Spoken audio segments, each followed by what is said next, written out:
We can see the consequences of the destruction of the family everywhere. Daniel Penny is the US Marine who put a violent, psychotic homeless man into a sleeper hold on the New York subway on May 1, accidentally killing him. Penny has now been charged with manslaughter because the case fits neatly into the leftist playbook of inherent racism in the United States. This is, of course, political and media misinformation. What isn't misinformation, but which isn't being discussed by politicians or the media, is that the breakdown of the family, not racism, was the defining factor in this tragedy. The victim, 30-year-old Jordan Neely, was best known for performing Michael Jackson dances on the New York subway, and he was very good at it. But the reason he became such a Michael Jackson fanatic is a key part of his tragic trajectory.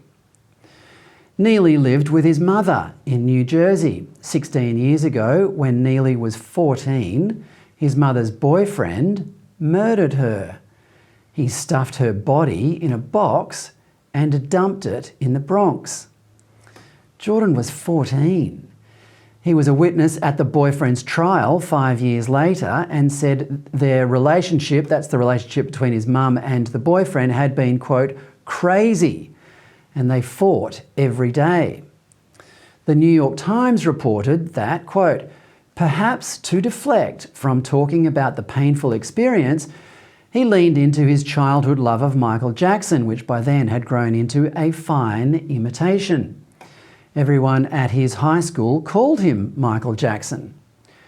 But that obsession and popular talent was never going to be a substitute for a loving family, and Jordan quickly descended into a hell of drugs, homelessness, petty crime, violence, psychosis, and occasional but unsuccessful rehabilitation. In other words, his deeply dysfunctional family circumstances kicked off a series of events that almost perfectly predicted how poor Jordan Neely would die. And yet the media and the American political establishment would like you to believe that it's because of racism.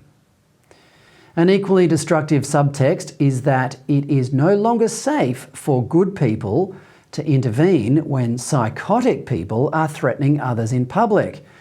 Because if the event can be twisted to suit the leftist narrative, you will, like the heroic Daniel Penny, be the one charged and vilified. The reassuring part of all this is that the defence of free speech and common sense is bringing together people from across society.